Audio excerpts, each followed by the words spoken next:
मित्रांनो, 5S म्हणजे काय? 5S ही वर्कप्लेस मॅनेजमेंट करण्यासाठी सिस्टम यूज केली जाते. तर आपण 5S कसा इम्प्लिमेंट केला जातो आणि त्यामध्ये काय काय असतं याविषयी थोडक्यात माहिती घेऊया. 5S मध्ये पहिला एस आहे हा रिऑर्गनायझिंग. रिऑर्गनायझेशन म्हणजे separate all items and thing available as necessary आणि अननेसेसरी. तर त्यामध्ये जे नेसेसरी आयटम असेल आणि अननेसेसरी आयटम असेल ते आपण शॉर्टलिस्ट करणे गरजेचं आहे. त्यासाठी रिऑर्गनायझिंग सिस्टम म्हणजेच 1S यूज केला जातो. तर separate item as a follow the put red tag over them and move to the red tag area. तर जे रेड आपण आयटम शॉर्टलिस्ट केलेले आहेत ते आपल्याला जे नेसेसरी आहेत अननेसेसरी ते त्या टॅगनुसार आपल्याला ते मूव्ह करायचे आहेत, पुढे पाठवायचे आहेत. जर आपल्याला तो जो रेड टॅगमध्ये जो आयटम असेल तर तो रिप्लेसमेंट आयटम आहे, रिप्लेसमेंट होईल का स्क्रॅप करायचा आहे का मटेरियल नॉट युजफुल, तर त्यानुसार त्या बिनमध्ये हा आपल्याला पॅलेटमध्ये जॉब ठेवून पुढे पाठवायचा आहे. अननेसेसरी आयटम आपल्याला आपल्या शॉपमध्ये नको आहेत.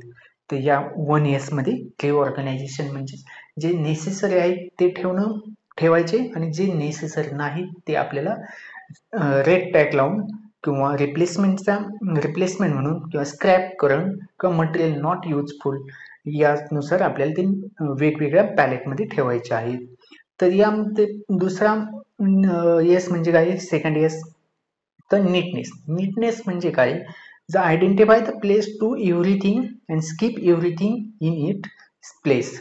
म्हणजे पीप करायचं आहे, एव्हरीथिंग इन प्लेस आणि प्लेस इन एव्हरीथिंग. जर या पीपचं आपण यूज केलं तर आपण सेकंड एस म्हणजे नीटनेस हा एकदम काटेकोरपणे पालन करू शकतो. लेबल इट प्रॉपरलीच, अरेंज बेस आणि frequently use of then safe size and safety. तर 2S मध्ये आपल्याला त्यांना नेमिंग द्यायचं आहे आणि पीप यूज करायचं आहे. जी गोष्ट ज्या प्लेस डिसाईड केलेला आहे त्या प्लेसवरच पाहिजे हे आपल्याला सेकंड एस सांगतो. तर नीटनेस.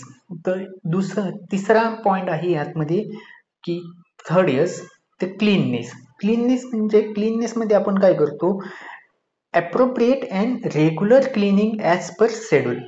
जर आपण मशीन यूज करत असो, जर मशीन ऑपरेटिंग करत असो त्यामध्ये तर आपण एक शेड्यूल बनवलं पाहिजे, सिसो बनवला पाहिजे. जर डेली मला संडेला काय करायचं, मंडेला काय करायचं, ट्यूजडेला काय करायचं, सॅटर्डेला, तर यानुसार आपण त्याचं शेड्यूल केलं पाहिजे आणि त्या भागाची क्लिनिंग करणे गरजेचे आहे, ते भाग क्लीन करणे गरजेचं आहे.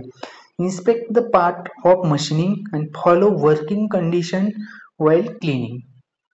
ओके, या पद्धती आपण ज्या ठिकाणी वर्किंग करतो तो भाग आपण क्लीन ठेवणं गरजेचं आहे. तर ह्या 3S मध्ये येतो.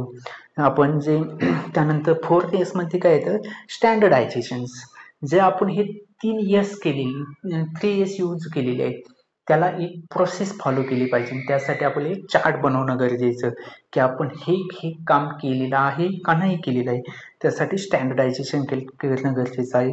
Developing and adopt the system for 1S 2S 3S and practice the visual management for mistake proof. म्हणजे आपण विदाऊट मिस्टेक करता आपण ही प्रॅक्टिस फॉलो केली पाहिजे. ते स्टँडर्डायझेशन मध्ये येतं. त्यासाठी एक चार्ट केला पाहिजे आणि त्यामध्ये डेली टिक मार्क केले पाहिजे की या प्रोसेस झालेल्या आहेत का नाही झालेल्या आहेत. ओके, नंतर 5S येतो डिसिप्लिन. जर आपण ह्याची डिसिप्लिन आपल्या रुटीन डेली वर्किंग मध्ये लावणं गरजेचं आहे. Make checklist and audit workplace periodically आणि मेक इट हॅबिट केली पाहिजे आणि त्याच पद्धतीने आपण चेकशीट पण बनवणं गरजेचं आहे 5S मध्ये. अशा पद्धतीने 5S वर्कप्लेस मॅनेजमेंट सिस्टम आता न्यू पद्धतीने कंपनीमध्ये इम्प्लिमेंट केलं जातं.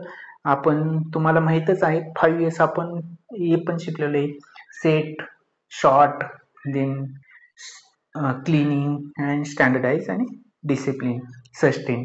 तर त्यानुसार आपण हे नवीन शब्द जे यूज केलेले आहेत, रिऑर्गनायझेशन, नीटनेस, क्लिनिंग, स्टँडर्डाइज आणि डिसिप्लिन, हे शब्द यूज करून आपल्याला 5S हा एक्सप्लेन करायचा आहे. ते या पद्धतीने आपण जर 5S एक्सप्लेन केला तर हा बेस्ट राहील. थँक्यू.